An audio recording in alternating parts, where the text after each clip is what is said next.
I believe that there's no one else in the world more mentally tougher than I am. I'm not saying I'm the most mentally toughest person in the world. What I'm saying is when I had that belief that there's no one else, I was like, well, I can do it because I believe that I can.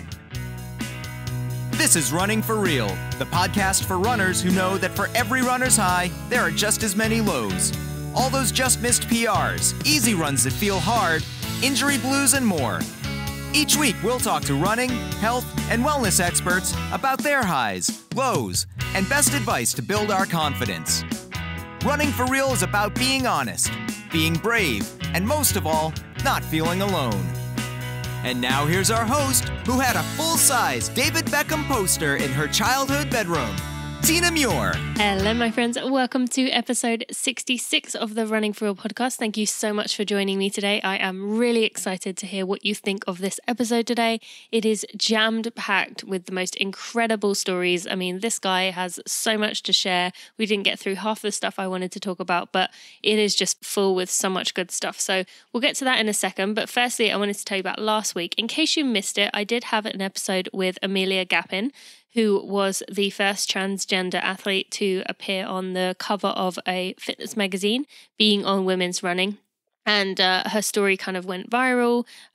She's been very brave in standing up for, her rights as a transgender athlete.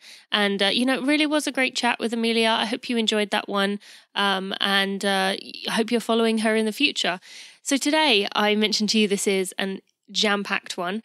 We have Luke Tyburski on the show. He is the host of the Train Smarter podcast. He is a motivational speaker. He has done all kinds of things all over the world, all kinds of adventures. You will hear his term that he came up with to describe what he is doing, but you are going to hear about some things that most of us could never even accomplish one of these in our life, let alone doing multiple of these many times in a row, and ultimately what it led to, some of the downsides that happen with all these challenges, these things that we push ourselves through. And it might be a bit of a reality check for some of you. I definitely could see little glimmers of myself in things that he was talking about and a bit of a warning sign. So I hope you find this one really interesting. I don't want to tell you too much. I want him to tell you all of it. But before I get to it, before we hear from our sponsors, I just want to say, in case you don't already know, I am hosting a daily podcast called Tina for Real, which is where I'm going to share daily running advice, some tips of mine, what I'm up to, funny things that happen in my life with Bailey. Yes, there are some poop stories, but there are some other things, some funny things that babies do, some things that I never realized babies do, how my training is going, giving you mental running advice. Every Monday I go over something that is a struggle that a runner tends to deal with. And then on Fridays, it's an Ask Me Anything. So you can ask any question you like. It can be running or not. And I will answer it. So that tends to be my week. Don't worry, these are not an hour long. They are usually 5 to 15 minutes. And you can find more by searching for it on iTunes or your favorite podcast player. Just search my name, Tina Muir. Or you can search Tina for Real. That's the number 4. I'm really enjoying these, and I hope you are too. I will look forward to hearing your question on a Friday. So let's hear from our sponsors and get right to the episode with Luke. Thank you to Body Health for sponsoring this episode of Running for Real. You can save 10% at bodyhealth.com using coupon code TINA10 and join hundreds of other Running for Real listeners who have tried Perfect Amino and use it every day. This podcast is sponsored by Hoka One One. Hoka One One is a running shoe unlike any other. You've probably seen them around the running scene. I know I had, and I wondered, would I actually like them? Well, I did, and I have a feeling you will too. Run in their newest release, the Clifton 5. It has marshmallow soft cushion and marshmallow light weight to keep you comfortable throughout the day. Luke, thank you so much for joining me on the Running for Real podcast. I nearly just said on the Train Smarter podcast, which you know what that means for listeners. Luke hosts the Train Smarter podcast for Kinetic Revolution, James Dunn. And I nearly literally just said, welcome to the Train Smarter podcast. Running for Real podcast. Let's get this right. And we're going to talk about your podcast a bit later on, or being the host of a podcast later on. But I want to go way back. Your story, you've got so much to talk about, so many things we could, directions we could go off in. So we're going to start right at the beginning. But thank you so much for joining me. I'm really excited for this interview. Yeah, thanks, Tina. It's a Really looking forward to having a chat with you. I've followed you for quite a while now and listened to your podcast. So I'm excited to let you sort of get into my mind and hopefully can give the listeners something that they can use in their own running careers. I think you will. And I think if nothing else, as people often tell me with me, and I'm sure you hear it all the time, you have an Australian accent. So all the women will just be listening for the Australian accent, because I know people love mine and I know they love Australian even more. So people will be listening for that. Everything you say will kind of mean so much more because of that. So let's start off, from your kind of the beginnings of your career as an athlete, essentially. You had a dream from early on. You wanted to be a professional football or soccer player, as we say in the US.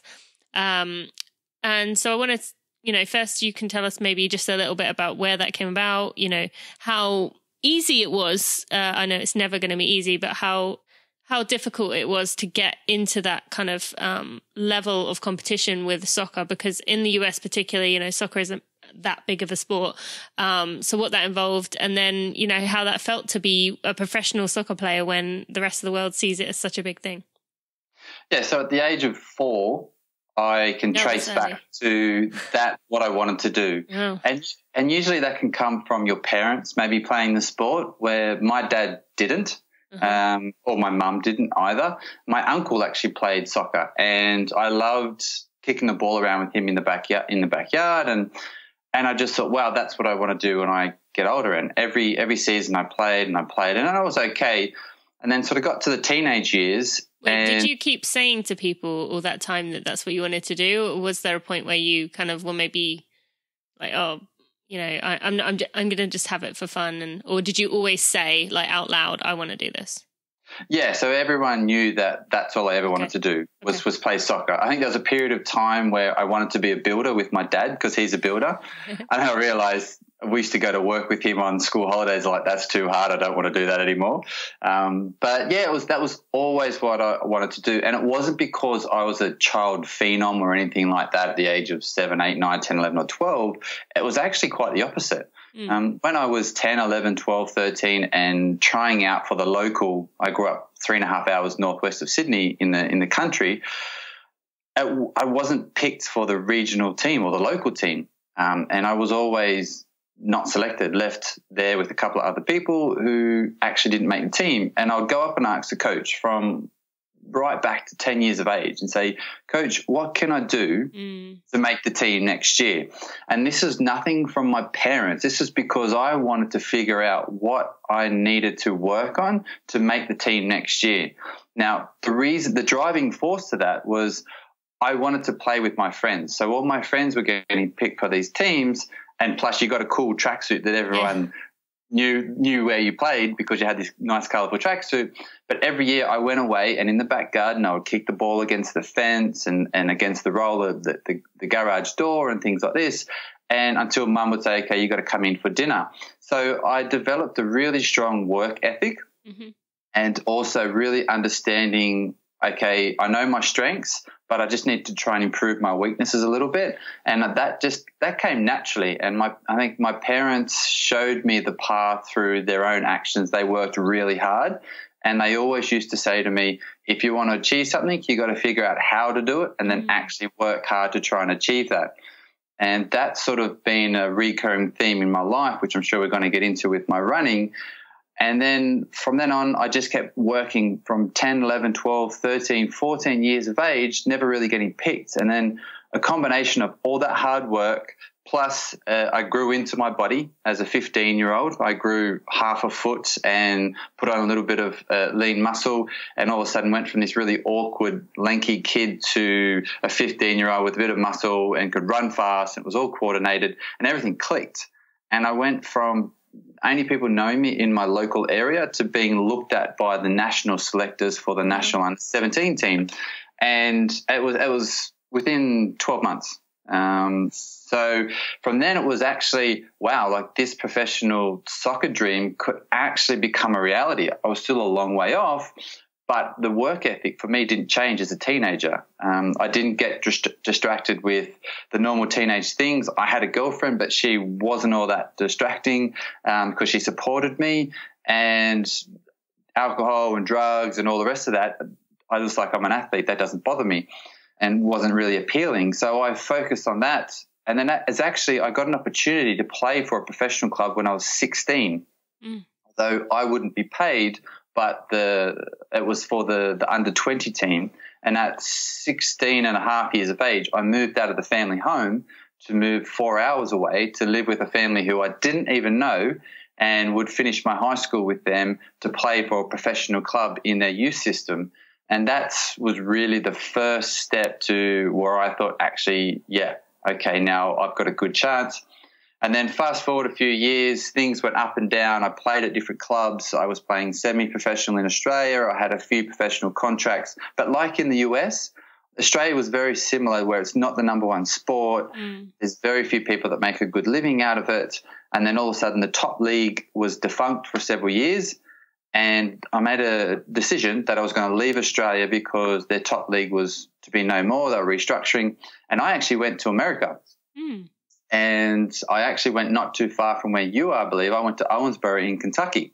Oh, that's funny. Yeah, exactly. Yeah, so very close. I went to university there and played a couple of seasons I played a season for Brescia University in Owensboro, and then I left there because it wasn't the quite right fit for me, and got recruited to U of L in Louisville. But because I'd played professionally in Australia, I was not eligible to play NCAA, which I didn't know until quite literally I'd already moved to Louisville and started preseason, when the compliance officer called me in and said, "Have you played professional?" And I was like, "Yeah." And like, "Oh, well, you can't." I mean, no, I didn't. I guess there's no denying the paper trail behind you. Exactly. So I ended up going to Oklahoma and playing for a school called Southern Nazarene University. Had quite a lot of success there. We were in the Final Four. We made the quarterfinals the second year of my time there in the national championships. And then I played at a few semi-professional clubs in the US. And I was turned into a journeyman then. And my whole goal was continually just to try and reach the highest level I could reach. I never said that I want to play in the Premiership in England or anything like that. I just thought, I'm just going to try and keep playing. You were still enjoying it at this point? I was loving it. Okay. Like I wasn't making any money from soccer. I was making barely enough to survive, but all I did all week was play the game I loved. And for me, this was being truly successful. And I was learning so much from life because I lived in all across the US. I actually went to Belgium and played for a professional club in Belgium. And then I ended up in the UK, and I was up in the north of England. And then I was in London with some clubs on the outskirts of London. And then I hit 26 and I started to battle with injuries for over the next 2.5 years. Were these overuse injuries, or were they kind of just you tweak something, or was it an overuse, like over time it just kind of kept building? See, this could be a long conversation.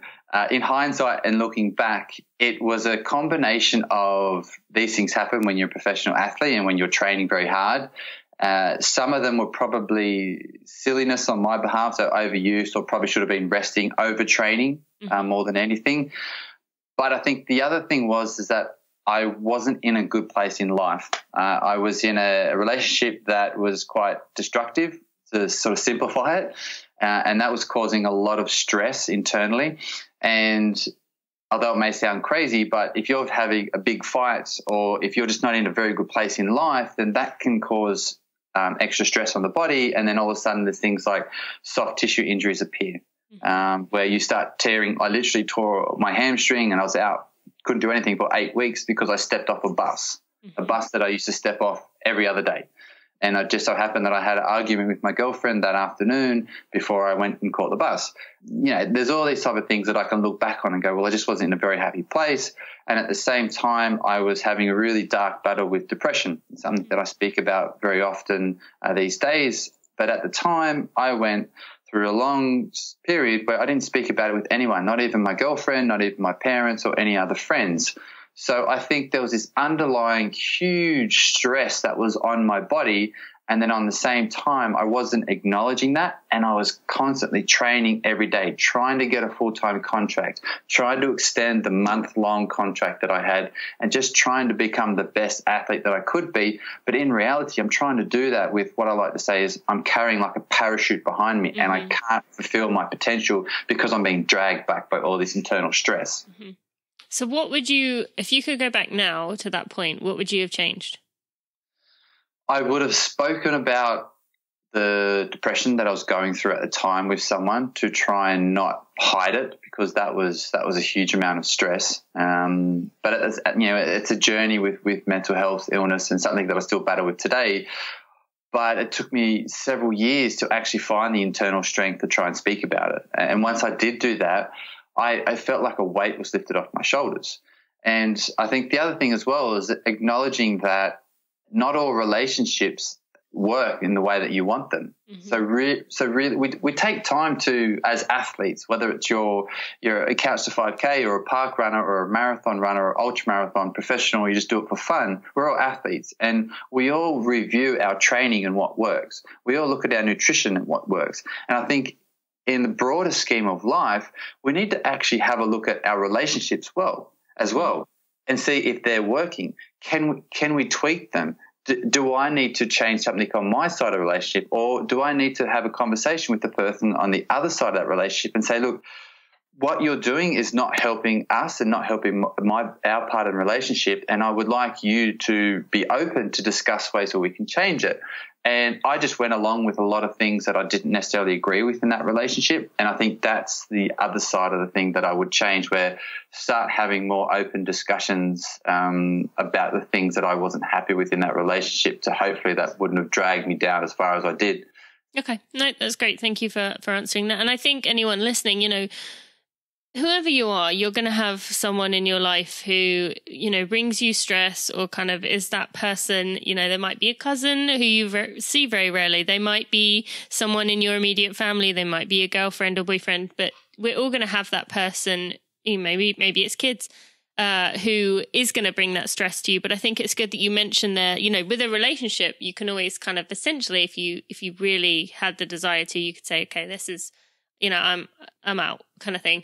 But with, family, maybe you can't do that, but you can still have those open conversations like you just said, and kind of, what can we do about this? Because something isn't working. So I think that's good to mention, because, you're having all these injuries, you were really struggling. You eventually quit soccer, really struggled with depression, which I think a lot of runners can resonate with, because a lot of runners, when we get injured or when things are taken away from us, we really struggle with that depression and that identity being tied to us. And, your relationships become even more important, but often we end up pushing ourselves further into sport to escape something that's going on in a relationship or what we're struggling with. So tell us your version of this event, because you understand this very well. And I think hearing you say it will be able to kind of make it click in that, pushing yourself further and finding new ways to push yourself in running isn't necessarily going to help you deal with things that are going on in the rest of your life. That's exactly right. But in saying that, I did choose running to run away from my life. And in a very extreme way. Yeah, so, tell us about that. You didn't exactly give yourself a gentle easing into running. What did you begin with? So picture this. You've just retired from the game that you've wanted to play for your entire life, from the age of 4. I'm 28. Okay, I've hobbled home. I've decided that's it. I've battled with injuries, had surgeries, all the rest, and I said, no, that's it. Massive weight's been lifted off your shoulders. So you did feel good when you initially said, I'm done? Like, did you feel like... Yeah, okay. Yeah. So it was, the valve was released, and all that pressure I was putting on myself, and I was content. I was content with what I achieved as a soccer player. Now I'm hobbling home from the park where I was training at, and I lay on my bedroom floor. I text my physio, who was my very good friend at the time, because I used to see him every other day to try and keep me in one piece.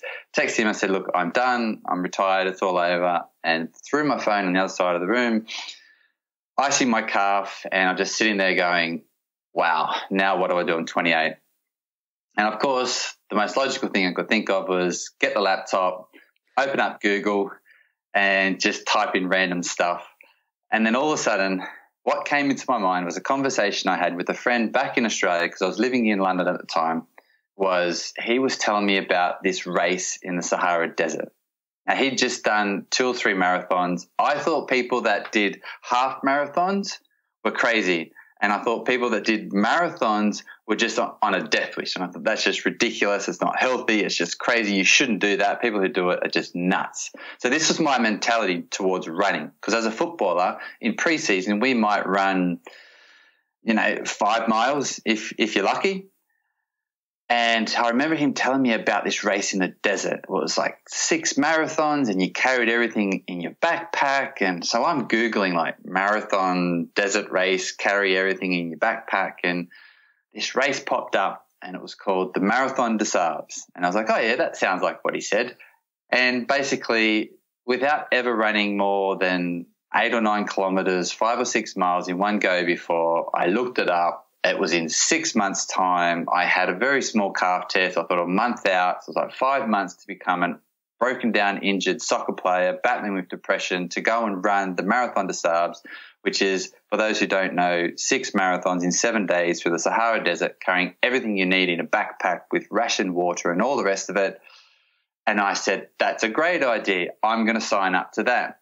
And in a flash, on the exact same day that I retired from football, I'm still icing my calf. I called the lady up and I said, yeah, have you got any places? And she said, actually, I just had people pull out. If you pay your deposit today, then we can guarantee you a place. And I was like, sure.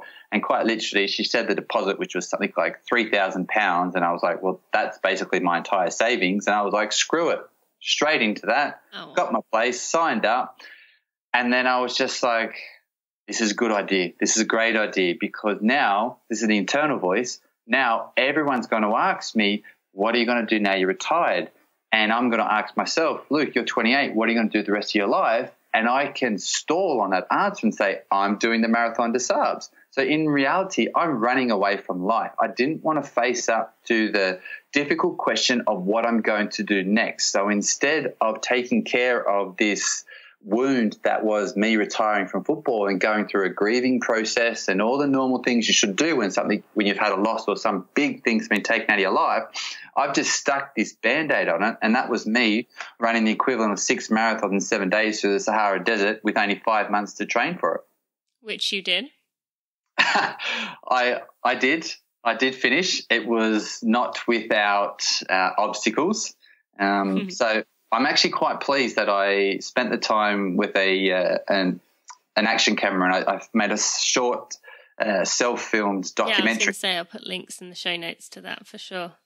It's very real. It's very raw. Don't watch it if you're eating food, if you have a weak stomach, because there are degloved toes, there are many blisters, there's me having intravenous drip in the middle of Sahara Desert a third of the way through the long day.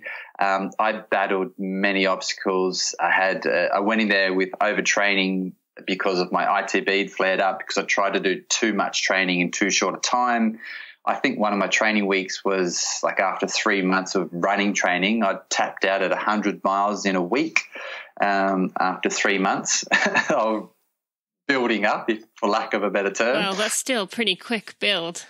Yeah, which is why 2 weeks before I went out to the desert, my ITB flared up from basically overuse and not taking care of muscles around the hip and the pelvis and my back, and that was the first thing that just sort of broke, so to speak. So after 20 kilometers in the desert, it tightened up, and I knew my race was done, because I knew that the more I ran on it, the more that hot burning poker was going to be jabbing into the outside of my knee.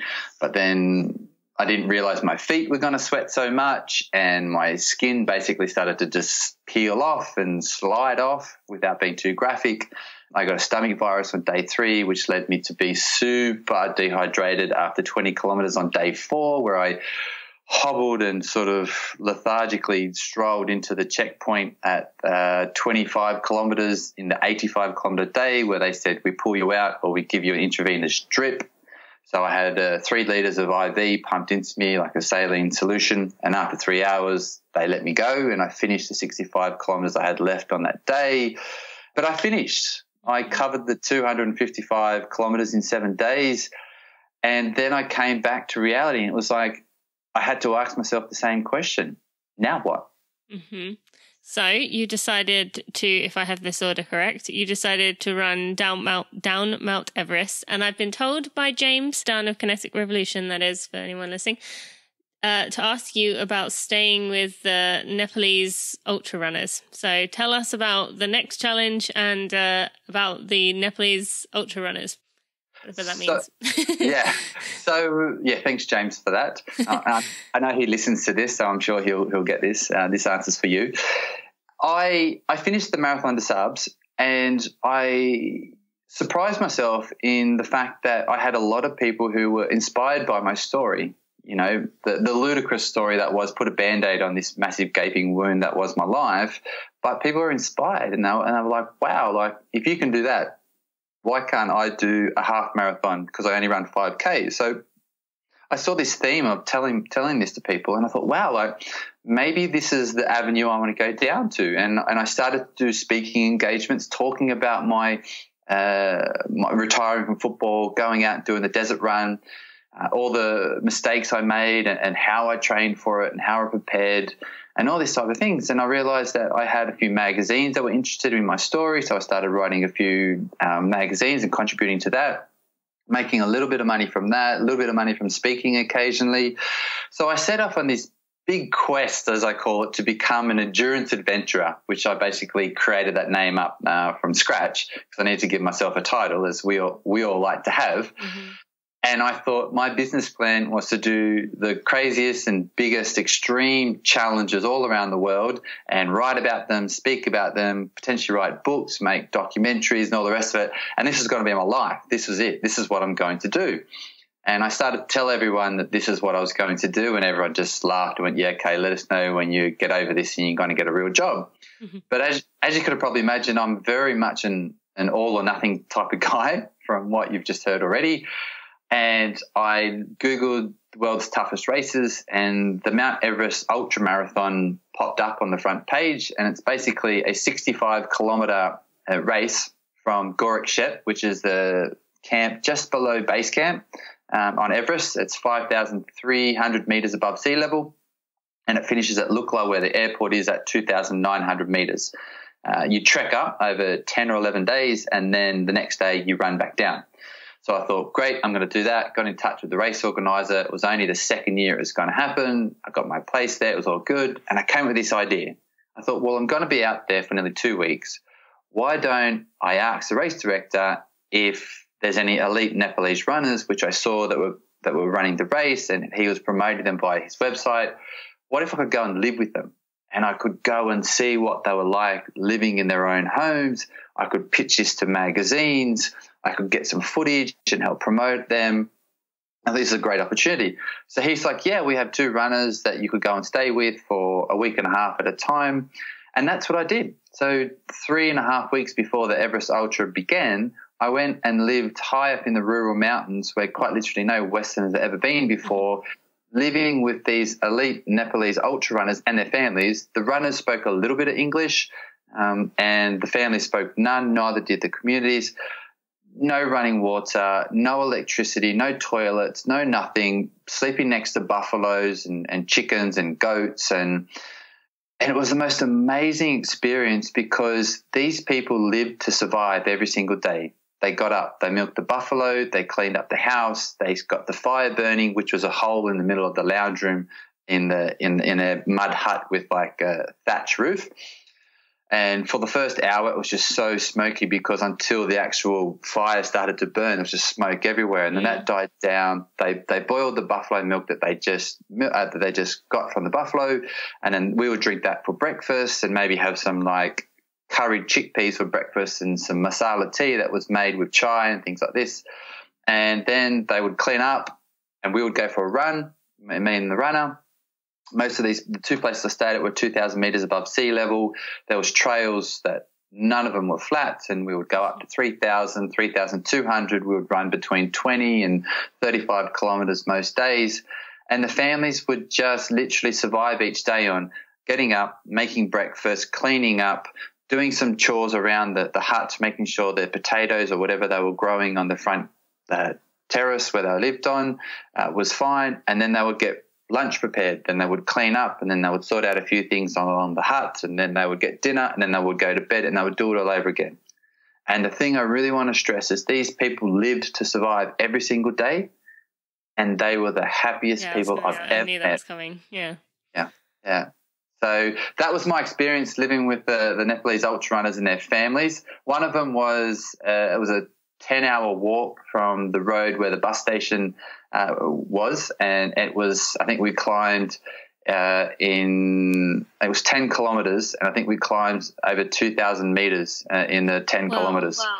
Yeah, so it was a long old walk with a backpack, that's for sure. Yeah, I bet. And then so you did that race, went did this race down Mount Everest.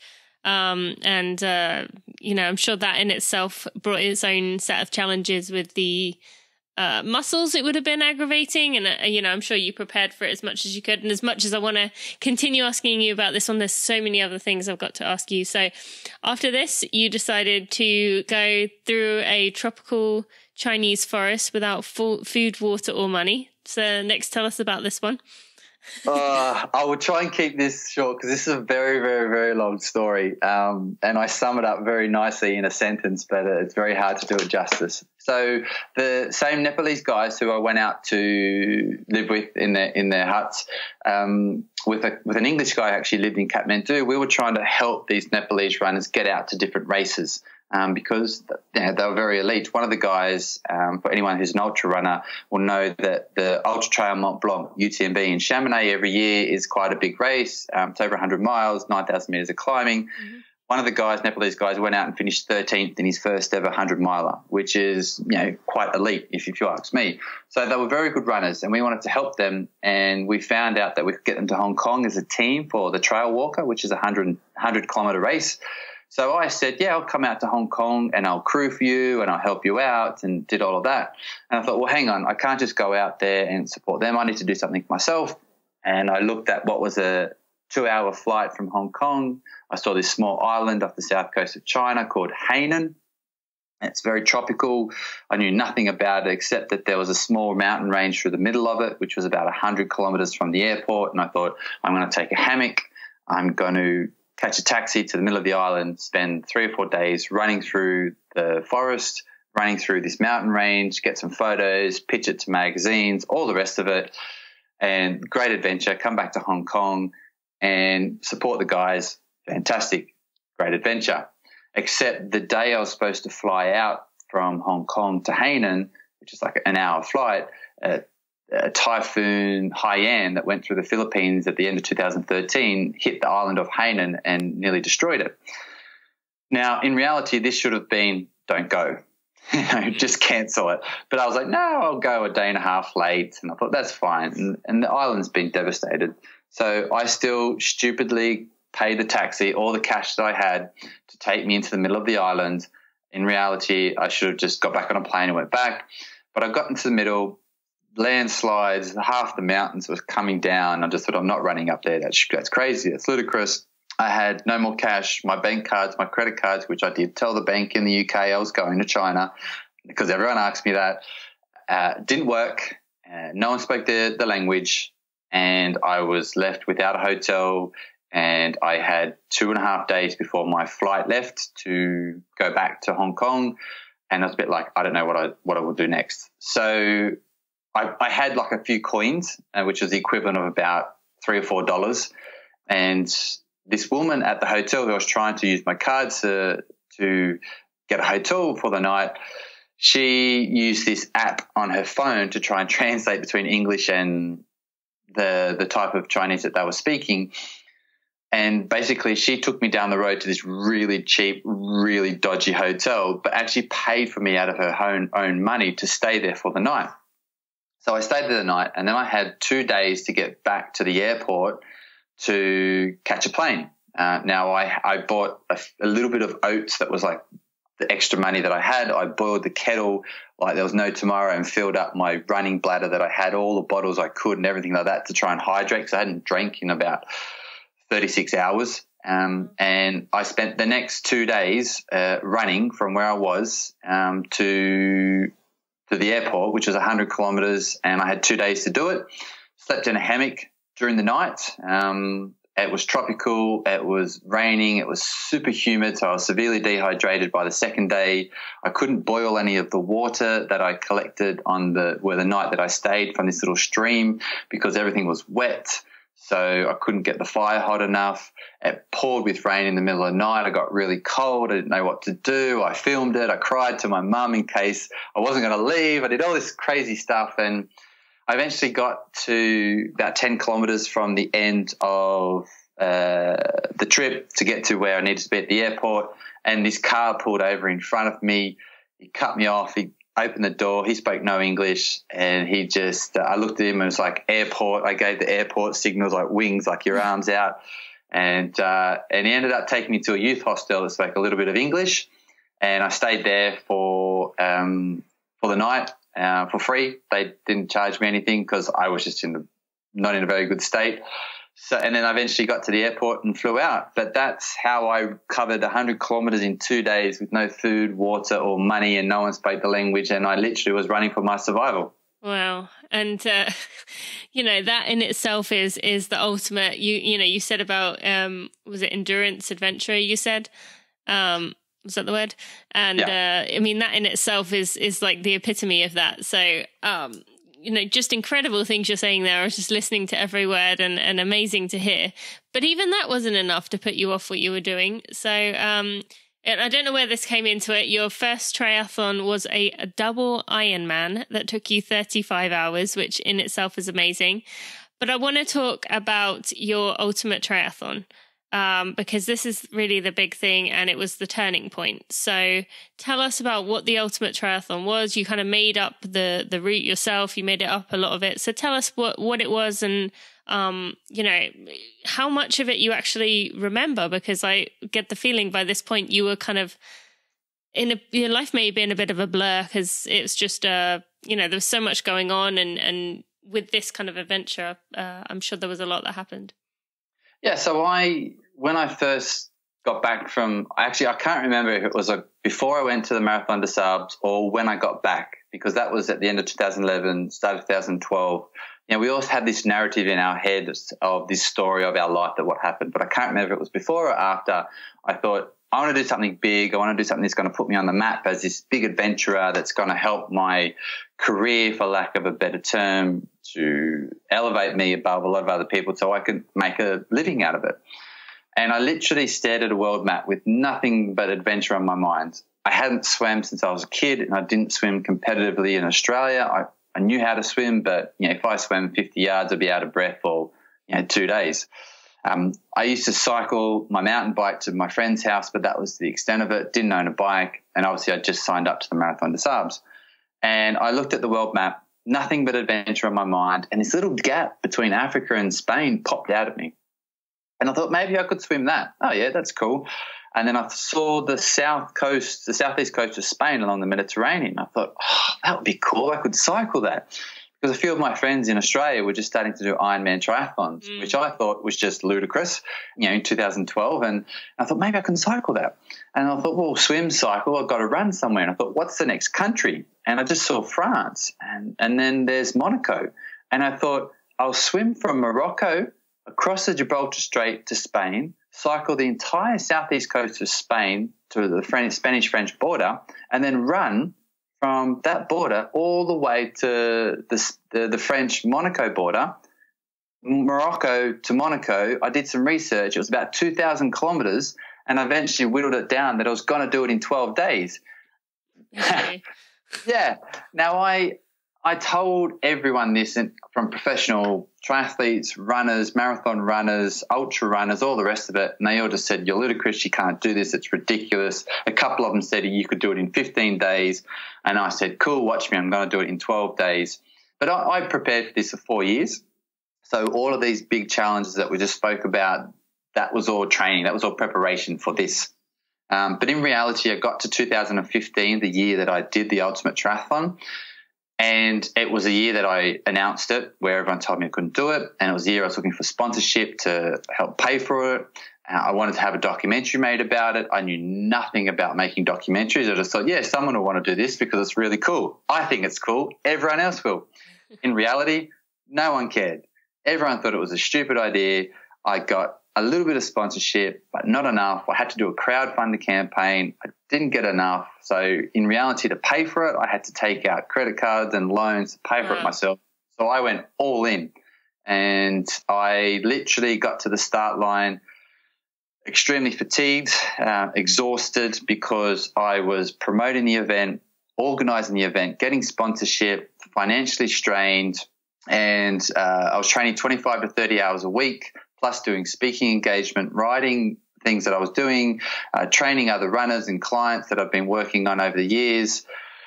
And I was just doing too much. My depression hit me 6 weeks before I went out because I just got overwhelmed. I went back to see another therapist. Was that overwhelmed of, I don't know if I can do this, or was this like, this, I just have too many things? What kind of overwhelmed was it? Yeah. No, I was always 100% that I could do it. Okay. My self-belief, and because the physical side of stuff and the mental side of things in terms of my exercise, I've always been so strong. And I say this all the time. I believe that there's no one else in the world more mentally tougher than I am. Now, I'm not saying I'm the most mentally toughest person in the world. What I'm saying is I believe that there's no one else more mentally tough. When I had that belief that there's no one else, I was like, well, I can do it because I believe that I can. Mm-hmm. So the physical side of things, I was good. That was fine. It was going to get done. I was overwhelmed because I was sleeping 4 or 5 hours a night, working till midnight, getting up at 4 or 5 o'clock, being in the pool at 6, and then going flat out until 12. I was just adrenally and totally shattered. Before you even started. Yeah. And this is all within hindsight that I realized afterwards, but that's how I started it.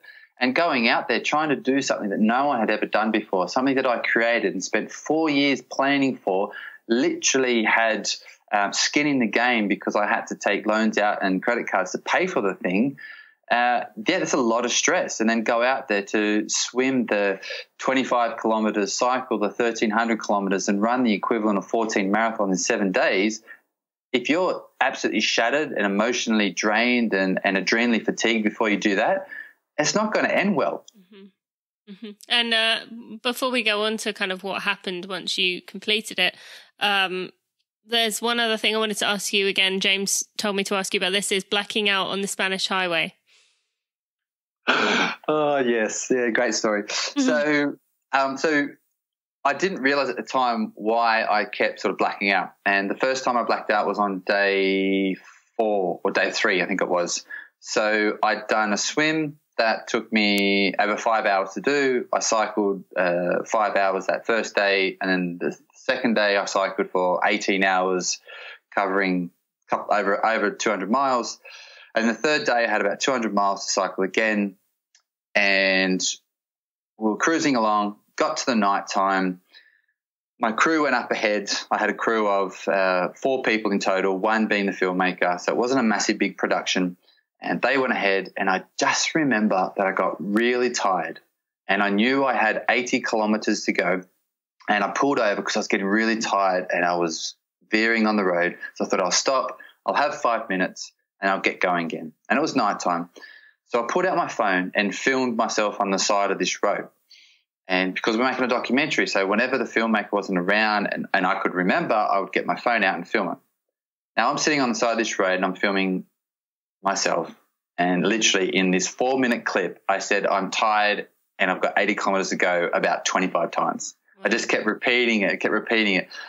The next thing I remember is getting back on my bike and cycling very slowly, and in the distance, and we're talking probably, I was on top of a hill, probably 4 or 5 kilometers in the distance, there were these lights from this city that I was approaching, and I was about 80 kilometers from the end of day one, or from the end of this day. And the next thing I realized was I woke up in a hotel room with a sore head, with my girlfriend at the time, now wife, looking over me with a very concerned look on her face, and I had no recollection of how I got there. Wow. Now, what happened was, apparently, I've seen footage and also from the stories of the crew, was they lost me. I had a tracker, I had an earphone like they do in the Tour de France, talking to them on a walkie-talkie, but the walkie-talkie stopped working. the tracker, they couldn't find where I was. And I had moved off from the route and actually ventured onto a motorway. Oh, my God. I don't remember any of this. And I cycled on that for good knows how long, and I eventually sort of came off it, and they found me 5 kilometres from the end of that day because they could not find me. They didn't know where I was. So 5 kilometres from the final of that day, so it was about 75 kilometres I cycled with no recollection. I was going at about 5 kilometres an hour or 2 or 3 miles, weaving, unresponsive. I cycled straight past my crew on the side of the road with them yelling at me, and then they come up and they grab me. And as soon as they touched me, like a hypnotist, my body just collapsed, and they put me in the back of the van, and I was out cold, totally unresponsive, couldn't do anything. They put me in the van, and they were a bit like, now what? And as I said, the next thing I remember is waking up the next morning. I don't remember or even have any idea how they got me up to the second floor of the hotel we stayed at because there were no lifts. But I was a dead weight, and I just woke up the next morning with a massive headache and that feeling of what just happened. So at that point, were you not, you yourself and the crew kind of not like, all right, this is getting too dangerous now? Like, surely that must have gone on. So how did that kind of go away and you continued? So Luke, on his life journey and very pig-headed and direct, was like, well, the goal is to cover 2,000 kilometers in 12 days from Morocco to Monaco. That's what I'm doing. Mm-hmm. Give me an hour, get my breakfast ready. I'm going to get back on the bike. So now, part of that like kind of scared you to your core? No, because I was so overdriven, I should say, and focus on achieving this goal because this is a life journey for me. Like, I'm running away from still not sort of processing me retiring from football. I just went from adventure to adventure to adventure and actually hadn't stopped and reflected on my career or even mourned it. I just kept going. Mm-hmm. And this was still 3.5 years after I'd retired, and I still hadn't really opened up to everyone about my depression. The few people closest to me I started to speak about, but so this was only just happening. So I was still running away from life, and I was just like, no, this is what I'm doing. I'm going to push myself harder, and I'm going to push myself further. And I was addicted to endurance sports. So for people who retire from sports or change careers, sometimes they can go down a detrimental path of drugs or alcohol or gambling or anything like that. In reality, I was no different. Just my drug of choice or my addiction was endurance sports. And this was my big hit. And I was like, no one's taken this away from me. I'm going all in to do this. So that's to give you sort of a bit of an understanding of where I was mentally with that. I said, let's go, give me an hour, give me breakfast while I was laying in bed. In reality, I tried to stand up to walk to the lounge room to have the breakfast, and I couldn't barely stand up. I had no balance. I was walking while I was holding onto my girlfriend and leaning up against the wall. And as soon as I sat down after taking 10 steps to the other room, I fell asleep. And it took me about half an hour to eat 3 mouthfuls of the food that I had. And my crew just went, this is not good. Mm. And they knew me very well, and they knew how my mind worked. And if they said to me, we think you should do this, immediately I would dismiss it because that was how I would work at that time. So they had to sort of like trick me into thinking it was my idea, if that makes sense. Mm-hmm. So they were talking about, like rest days, and they didn't say I should have a rest day. And they're like, well, in reality, like if we did have a rest day, we can still make it up further down the line and whatever. So they're planting these seeds. And I said, well, let me have a nap for 2 hours. So I had a little nap, and I woke up and I said, right, I've got this idea. Let's have a rest day today. In reality, they'd planted the seeds and fertilized and all the rest of it. And I said, let's have a rest day, finish the cycle. I had 2 days and about 400 miles or 300, about 400 miles a cycle. Let's do that over the next 2 days. And then instead of doing the equivalent of 14 marathons in 7 days, which was the plan, let's take a day off and do 14 marathons in 6 days, or around 100 Ks a day, to finish it, because the run leg would be my strongest leg. I was a better runner than swimmer or cyclist. So that was my plan. So I had a rest day, which I slept all day, literally, and ate. And then the next 2 days I cycled, and then I got to the run leg, and I was super excited and set off to complete the ultimate triathlon. And you did. And, just an incredible feat, 2,000 K, 12 days, cross countries, just an amazing feat to accomplish. And, I'd love to kind of that be the end of the story. But unfortunately, it wasn't. You kind of alluded to it earlier by saying that it nearly broke you before you started. But tell us what happened when you finally realized, what had been going on and, what came about when you kind of realized that this survival mode you'd been living in for years, had to come to an end. Yeah, so I have a book coming out at the end of the year in the fall. Oh, that's exciting. So that will be out. If you follow things on social media and whatever, you'll see when it's coming out. Yeah, we'll get those at the end so people can find it. For sure. And that will give you the whole story. But in reality, and also for now, it's the ultimate triathlon was my overdose.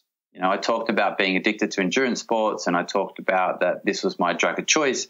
So the UT, as it's now known, was my overdose, and I finished that with a torn quadricep, which there's also a documentary about the ultimate triathlon, so people can go and can watch that, and they can see the whole story, and they can see what we're talking about. Yep, I'll put links in the show notes. And so I had to nurse this torn quadricep, but after about 6 or 8 weeks, I could start moving again, and I started to do some running, and I just was shattered, and I was absolutely exhausted. And it wasn't until I actually stopped, and my now wife, who was part of my crew for the UT, she's an osteopath, and she said, "Look, I don't think you're right. I think you're very fatigued. I think we need to just slow down a little bit." And that was okay coming from her because I trusted her opinion. And I said, okay, I'm not going to do any training. I'm just going to organize the screenings I'm going to have around the world for the Ultimate Triathlon documentary. Mm-hmm. But in reality, I just shifted my focus from physical exercise to back to work and promoting having 13 screenings around the world. And as I got going in the start of 2016, I just realized that I wasn't myself. I wasn't thinking. I wasn't sleeping. I was sleeping too much, and then I wasn't sleeping enough, and my appetite went, and I just wasn't eating how I should have been. So all these type of things were going on, and it wasn't till I just thought, actually, I need to get this checked out. So I went to see a sports physician, Tamsin Lewis, which I'm sure you probably know Tamsin. I don't know her, but I've heard very good things about her. Yeah, so we have mutual friends like everyone in the space does, and so I got a massive battery of tests, told her what I'd been through, and she came back and just said, yeah, look, basically your endocrine system has stopped working, you're not releasing DHEA, so growth hormones, your cortisol in a good way is extremely high because it's actually still secreting, your glands are still secreting cortisol. If you push yourself anymore, potentially it could stop secreting. So basically I needed to stop. I was severely adrenally fatigued. You can read into that however you want, but I needed to just stop, and I needed to actually take care of myself and slow down. I was given loads of natural supplements, and to help my growth hormones start secreting again, I had these lozenges that were custom made just for me from this London pharmacy.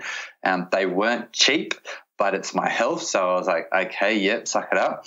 And basically was put on a 3.5 month protocol where I slept as much as I could, and I ate as much as I could and all the good foods, and I had all these supplements, and I just de-stressed, quite literally. So I stopped everything.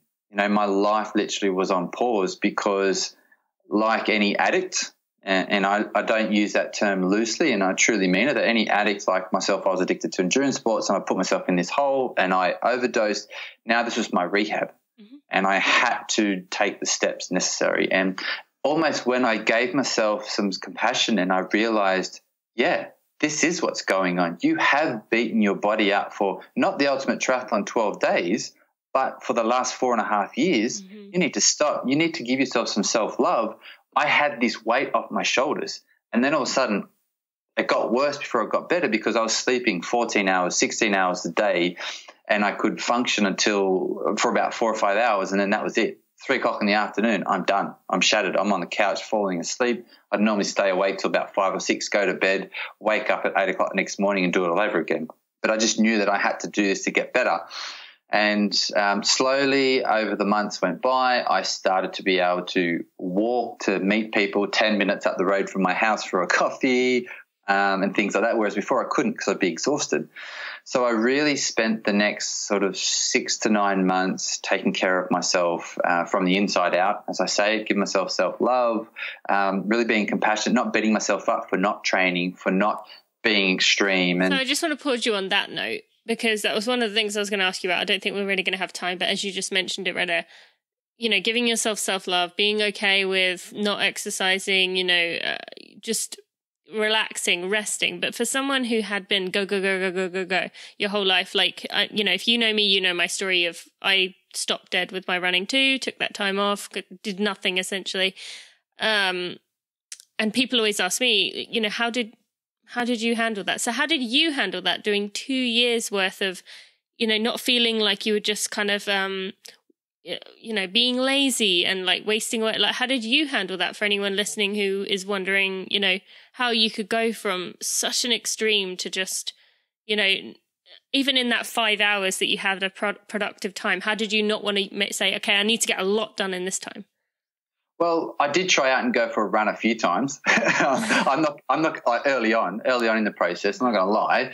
But when you go out and you try and run, I say I'm going to do a 30-minute run, and you literally run for a minute and you're exhausted, like you've just sprinted, like you've just done a fast PB 10K, and that's how you feel after a minute.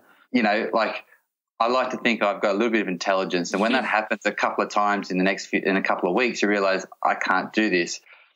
So how I did it was I looked big picture.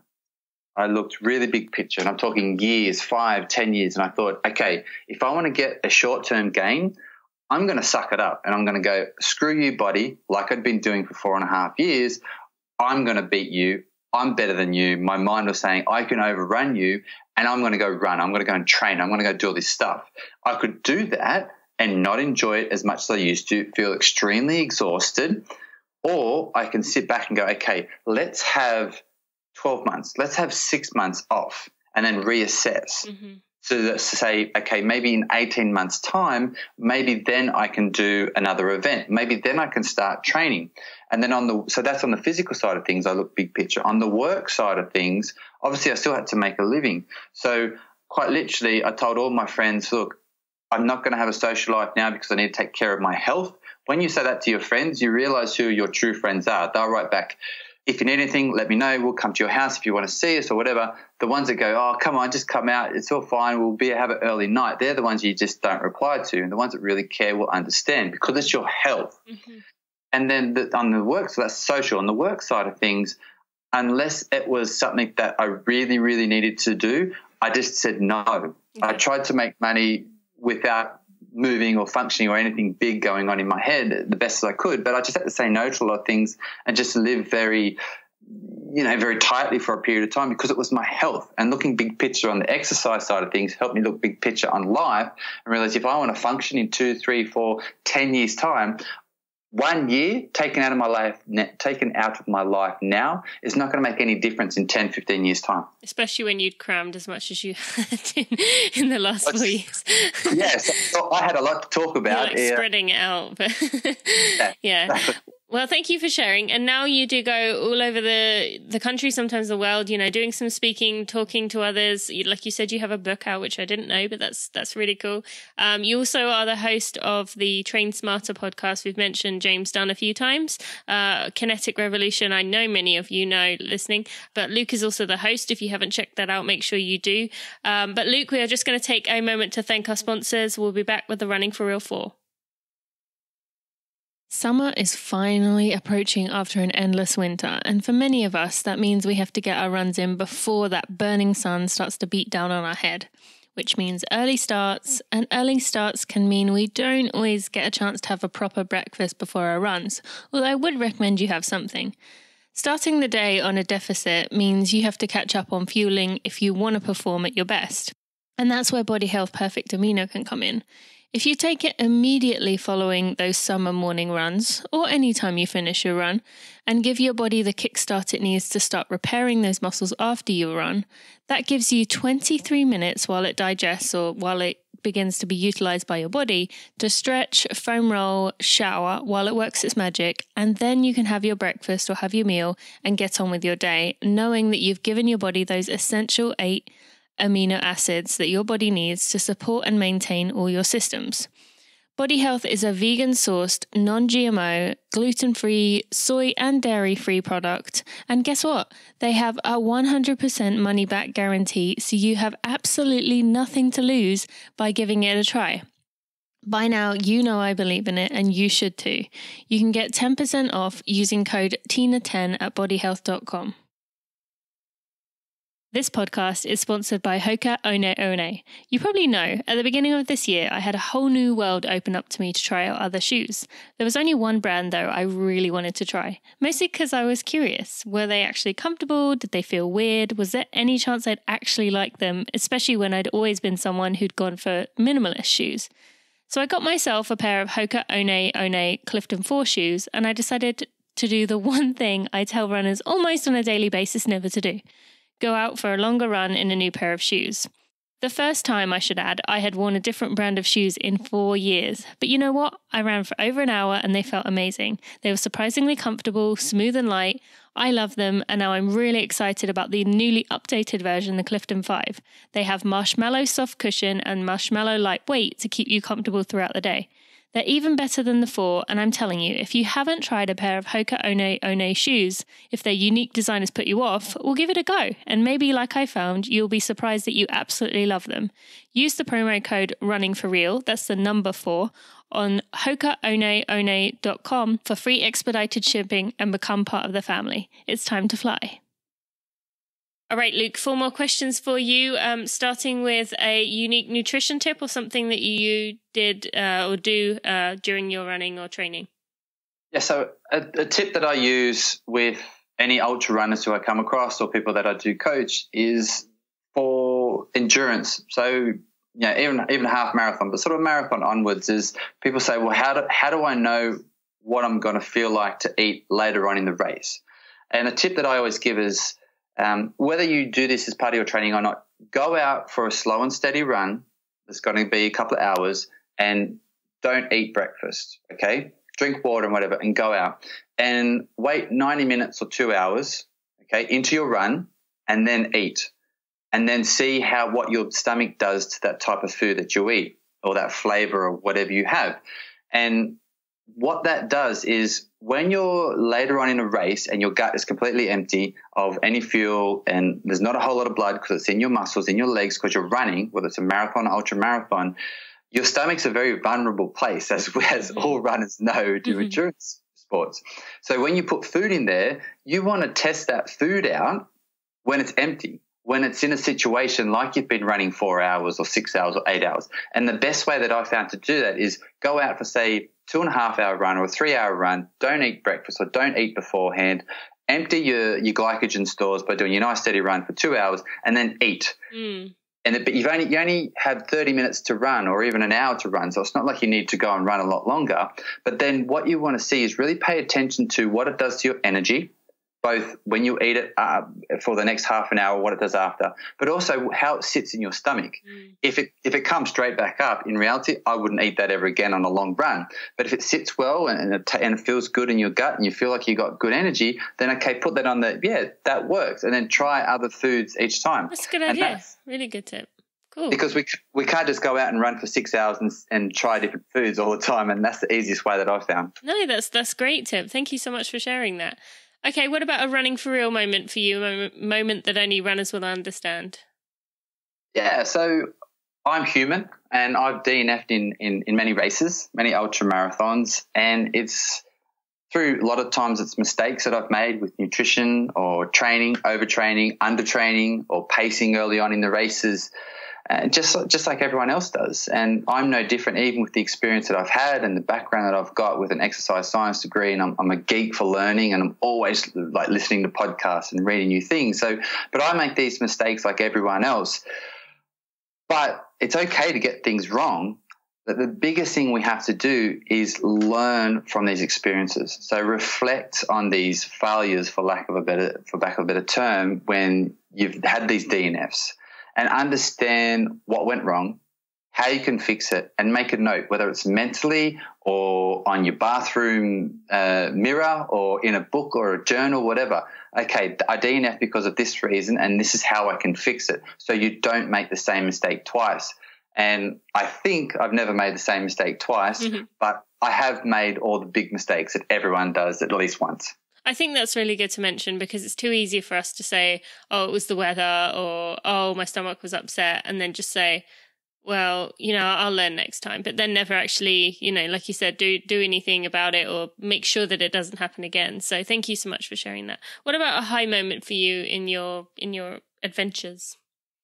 Definitely finishing my first ever running race, the Marathon de Sables. Yeah. It was definitely a high moment. One, because I knew I wasn't have to be in excruciating pain for another 6 or 7 hours the next day, but more so as I realised the potential I had as a runner, not as an elite, not as potentially going professional or anything like that, but just as a general average runner, that if I could get through the Marathon de Sables with all the setbacks that I had and covering 255 kilometres in 7 days with no running experience, what else could I do? What was I capable of? And I think that's a mentality that we all should have, is not put limits on ourselves. I could never run a marathon. I only run half marathons. Well, what if you dedicated the time and the effort and got a coach or researched and found the knowledge that you needed, and then just went, I'm going to try? Because as we just discussed, if you fail and you don't achieve it, reflect on why and go back and do it again. So I realized that I could achieve so much more, not just in my running career, but in life, from opening my mind up to what I was truly capable of by finishing the Marathon de Sables. Love that. Thank you so much. That's really cool and great advice there. You are just full of great advice. Finally, what do you tell yourself when you stand on the start line of a race? Like every day when I wake up, is focus on the things that I can control. Good advice. Very good. Thank you so much.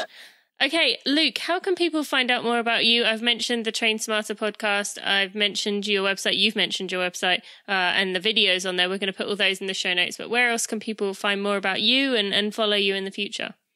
Yeah, so my hub is luketyburski.com, and I'm on all social media at Luke Tyburski. I'm pretty active, and I like to give value to my posts for about 95% of the posts that I put on. So people can actually get a thought-provoking text or something that they can take away and think about.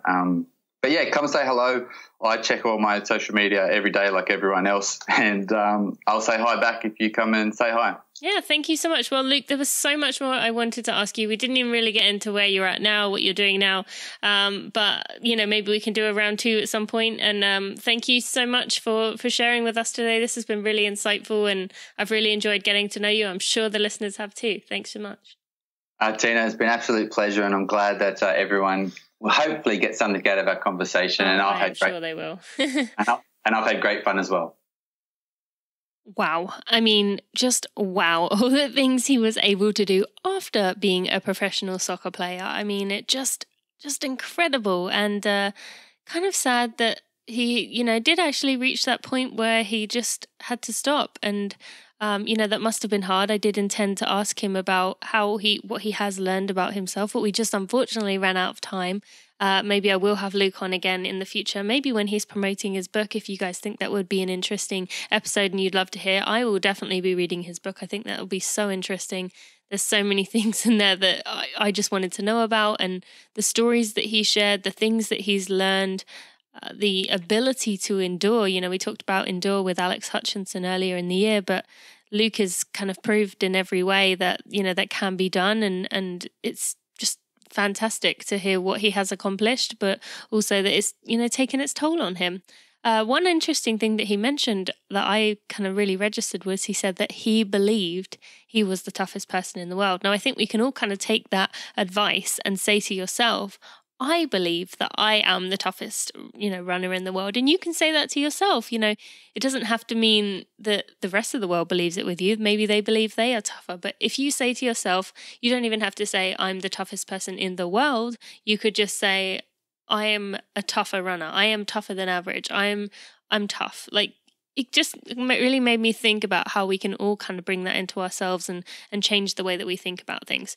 So you can find everything we talked about in the show notes at tinamuir.com/episode 66. I will be putting links to all the documentaries and videos he talked about in there.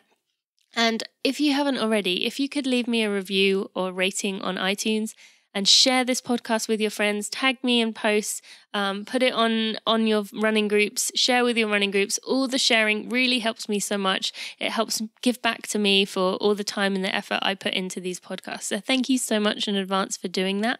And next week we have Jason Fitzgerald on the show. We're talking all about the typical runner mistakes that we tend to make, generally as a new runner, but also we make them often again and again. We fall into the same trap. Luke today talked about how he was always learning from his mistakes and hadn't made the same mistake twice.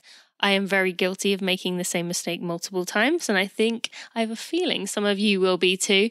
So, Jason and I are going to have this go-to episode where you can go back and listen to the typical mistakes that we tend to make and what we can actually do to make sure they don't happen again in the future. So that's going to be a fun episode next week. I hope you tune into that and have a great week. Thanks for listening to the Running for Real podcast. Be sure to check out tinamuir.com for show notes and even more helpful running information.